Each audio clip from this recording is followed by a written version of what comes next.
भारत का एकमात्र railway station जिस पर आज भी है अंग्रेजों का कब्जा। 9 लाख साल पहले भारत के इस ऋषि मुनि ने किया था विमान का आविष्कार। तो चलो दोस्तों वीडियो को शुरू करते हैं, पर सबसे पहले आपसे मेरा एक गुजारिश है, आप वीडियो तो देखते हो पर चैनल को सब्सक्राइब नहीं करते हो, प्लीज ईयर सब्सक्राइब कर लो।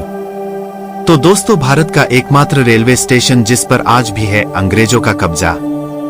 दोस्तों वैसे तो अंग्रेज भारत छोड़कर भागे हैं, पर आपको पता नहीं, भारत में आज भी एक ऐसा रेलवे स्टेशन है जिस पर आज भी है अंग्रेजों का कब्जा। दोस्तों हम सब तो जानते हैं कि अंग्रेजों ने भारत में रेलवे लाए, पर 1947 में देश को आजादी मिलने के बाद भारतीय रेलवे भारत सरकार द्वारा नियंत्रित एक सार्वजनिक रेलवे सेवा बन गई। आज यह दुनिया की चौथी सबसे बड़ी रेल सेवा है। इसके अलावा भारतीय रेलवे 1.2 मिलियन कर्मचारियों के साथ दुनिया का 8वां सबसे बड़ा वाणिज्यिक संगठन है। पर दोस्तों भारतीय रेलवे अपने अंदर बहुत सारा इतिहास छुपाए हुए है। आजादी के 75 साल बाद भी भारतीय रेलवे के पास एक ट्रैक है जो ब्रिटिश कंपनी के अधीन में है, और हर साल भारत इस ट्रैक के रखरखाव के लिए कंपनी को करोड़ों रुपए का भुगतान करता है। ये रेलवे ट्रैक आज भी अंग्रेजों के कब्जे में है। इस ट्रैक को शकुंतला रेलवे ट्रैक के नाम से जाना जाता है। यह ट्रैक महाराष्ट्र के अमरावती से मुर्तजापुर तक लगभग 190 किलोमीटर लंबा है। चलो ये भी जान लेते हैं कि शकुंतला रेलवे ट्रैक कब और क्यों बनाया गया था। उस वक्त महाराष्ट्र के अमरावती में कपास की खेती की जाती थी। यहाँ से मुंबई बंदरगाह तक कपास पहुँचाने के लिए इसी ट्रैक का इस्तेमाल किया जाता था।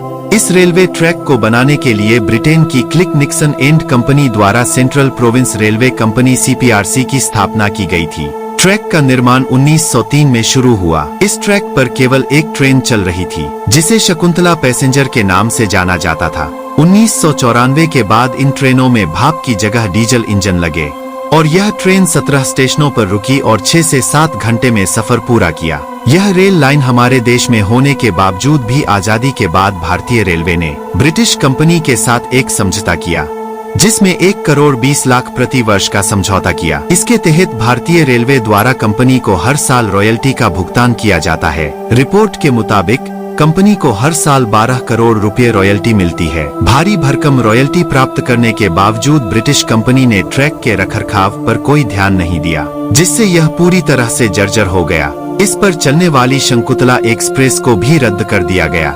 स्थानीय निवासियों ने ट्रेन को दोबारा चलाने की मांग की है। ऐसा कहा जाता है कि भारतीय रेलवे ने ट्रैक को वापस खरीदने की कोशिश की लेकिन असफल रही। दोस्तों सिर्फ रेल ही नहीं, दुनिया के हर कोई देश कुछ न कुछ आविष्कार करके सबको इनका पावर दिखाना चाहते हैं। पर मैं आपको बता दूं, दुनिया आज जिन चीजों को आविष्कार कर रही है इसे हमारे भारत के ऋषि मुनियों ने लाखों साल पहले कर चुके थे। जैसे कि हवाई जहाज 9 लाख साल पहले भारत में यहाँ हुआ था विमान का आविष्कार। भारद्वाज मुनि ने लिखा विमान शास्त्र। विमान शास्त्र के जनक महर्षि भारद्वाज थे। उन्होंने प्रयागराज स्थित अपने आश्रम में बैठकर यंत्र सर्वस्व नामक ग्रंथ लिखा था। विमान शास्त्र इसी ग्रंथ का हिस्सा है। भारद्वाज मुनि ने विमान शास्त्र की रचना 8 अध्याय और 100 खंडों में की है। इस ग्रंथ में 500 प्रकार की विमान तकनीक का जिक्र है। महर्षि भारद्वाज संपादक एवं भाषानुवादक स्वामी ब्रह्ममुनि परिवाजक 9 लाख साल पहले लिखा ग्रंथ भारद्वाज मुनि त्रेता युग में थे। उनके बाद 8,64,000 वर्षों के द्वापर 5,000 साल कलयुग के निकल चुके हैं। मान्यता है कि वह करीब 9 लाख साल पहले थे।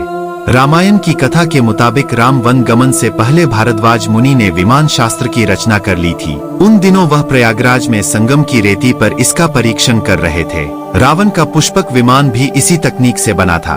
भारद्वाज मुनि के बनाए विमान सौर ऊर्जा और विद्युत ऊर्जा से चलते थे। इन्हें अंशवाह कहा गया, जबकि बिजली से चलने वाले विमान को शक्त्युद्गम कहा गया है। महर्षि याज्ञवल्क्य के शिष्य भारद्वाज मुनि प्रयागराज में तपस्या करते थे। यहीं पर उन्होंने 50 से अधिक ग्रंथों के अलावा वेद की ऋचाओं की रचना की। दोस्तों अगर वीडियो अच्छा लगा तो चैनल को जरूर सब्सक्राइब कर लीजिए। जय हिंद, जय भारत।